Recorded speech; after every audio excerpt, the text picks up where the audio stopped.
အားလုံးပဲမင်္ဂလာပါကျွန်တော်အခုတင်ဆက်ပြသမယ့်အရာလေးကတော့ Pocket ကိုဘယ်လိုမောင်းရမလဲဘာကြီးလိုအပ်လဲဘယ်လိုကြီးကန်ကြွယ်တင်လဲဆိုတာကိုတင်ဆက်သွားပြီးတော့မှဖြစ်တဲ့အတွက်ဒီဗီဒီယိုလေးကိုဆုံးတဲ့ထိကြည့်သွားပေးဖို့တောင်းဆိုအပ်ပါတယ်ခင်ဗျ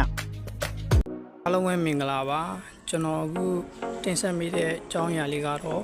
Pocket ကိုဘယ်လိုမောင်းရမလဲဆိုတာဆိုတဲ့ဘူးတူတာလေးဖြစ်ပါတယ်ဒီဗီဒီယိုကြည့်ရှုပြီးတဲ့သူတွေကတော့ Pocket ကိုကြွကြွကြည့်ချင်းပပိုင်နိုင်မောင်းတက်သွားမှာဖြစ်ပါတယ်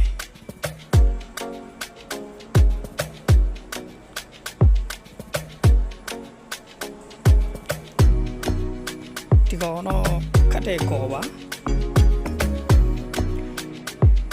ဒါကတော့ချိကကျွန်တော်ရဲ့ပစ္စည်းတွေပါပေါက်မှန်ကြောလို့ဆိုလို့ခံရတဲ့ဟာလေးပါကောကိုအချင်းကျုပ်လို့ရှိရင်ဒီထိတ်လေးရဲ့အောက်ရကိုကမ်းပါတယ်ဒါလေးကိုဒီလိုလေးလုပ်ပြီးတော့ဒါကိုကန်လိုက်ကျင်းရင်လည်းရတယ်ကျင်းရင်လည်းရပါတယ်ခင်ဗျဒုတိယဆရာတော့အပေါ်တက်ပါမယ်တော့ဒီရောက်ပြီဆိုတာနဲ့တောက်ဖွင့်ပါမယ်တောက်ဖွင့်မိတာနဲ့ဒီပေါ်လာပါပြီပြီးရင်စမောင်းတော့မယ်ဆိုတာနဲ့ပထမဦးဆုံးကြည့်ကြမယ့်အချက်က Pocket လေးမောင်းရင်ကြောက်ရင်မတက်ပါဘူးမကြောက်ပါနဲ့ရဲရဲတင်းတင်းမောင်းပါလား Pocket လေးကလွယ်လေးပါရဲရဲတင်းတင်းမောင်းတက်ရင်တကယ်ကိုလွယ်လေးပါဒါကတော့ရှေ့သွားတဲ့ဟာခလုတ်လေးပါပြီးရင်ဒါကတော့ဒီမှာမသွားတော့ပါဘူးဒါကနောက်ဆုတ်တဲ့ဟာလေးပါသူကနောက်ဆုတ်ပြီဆိုရင် Pocket တန်းတစ်ခါတည်းပေါ်ပါတယ်ဒါလေးကတော့ဘယ်ဘက်မီးပါစကနေပါဒါကတော့ညာဘက်မီးစကနေပါဒါလေးကတော့ဘဲပါအောက်မှာဆိုရင်ဒါကတော့ဂီယာလေးဖြစ်ပါတယ်ဒါကတော့ဂီယာလေးပါဒါကတော့ brake လေးဖြစ်ပါတယ် Pocket တွေကအမျိုးအစားမတူပါဘူးကျွန်တော်မောင်းတဲ့ဒီကောင်ဆိုရင်3ချောင်းလုံးခေါ်ပါတယ်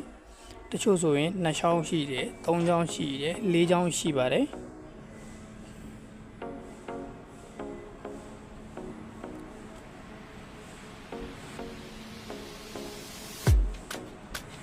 ကဲကျွန်တော်တို့စမောင်းတော့မယ်ဆိုရင်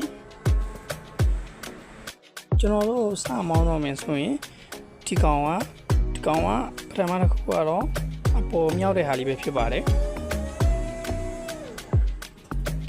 ဒီကောင်ကြတော့ခေါင်းဆိုင်တဲ့ဟာလေးပါခေါင်းဆိုင်တယ်ရှေ့ကိုတိုးရင်သူကခေါင်းဆိုင်ပြီးတော့နောက်ပြန်ဆွဲရင်ခေါင်းပြန်လန်ပါတယ်ဒီကောင်လေးကတော့ရှေ့ကိုတိုးရင်အောက်ချပြီးတော့နောက်ကိုဆွဲရင်အပေါ်တက်တဲ့ဟာလေးပါဒီနောက်ဆုံးတစ်ခုဟာကတော့ပစ္စည်းတွေမညီရခါကြရင်ညီအောင်ဆိုပြီးတော့ပေါ့ဒီရွှေလေးကိုဒီလိုလေးဆွဲပြီးတော့ညီအောင်လုပ်လိုက်တာအောင်ပစ္စည်းညှိတဲ့အခါမှာတကယ်ကိုအဆင်ပြေပါတယ်တချို့နှချောင်းတွေကြတော့ခေါင်းငုတ်တဲ့ဟာနဲ့ပြန်လန်တဲ့ဟာခေါင်းပြန်လန်တဲ့ဟာပြီးပစ္စည်းရှားတဲ့ဟာပစ္စည်းပြန်တင်တဲ့ဟာဆိုပြီးတော့အဲ့ဒါပဲရှိပါတယ်ဒါပေမဲ့ဒီစီးမှာတော့ကျွန်တော်တို့လောက်ကြတော့လိုတယ်ဒီပစ္စည်းညှိတဲ့ဟာကြတော့မပါမဖြစ်မလို့ဒီ Pocket လေးကိုထုတ်ဝေးရတာဖြစ်ပါတယ်ကျွန်တော်ရဲ့ဗီဒီယိုလေးကိုအဆုံးထိကြည့်ရှုပေးတဲ့အတွက်အထူးကျေးဇူးတင်အပ်ပါတယ်ခင်ဗျကျွန်တော်ရဲ့ channel လေးကိုလည်း subscribe လေးလုပ်ပြီးပို့အောင်ဆိုအပ်ပါတယ်ခင်ဗျ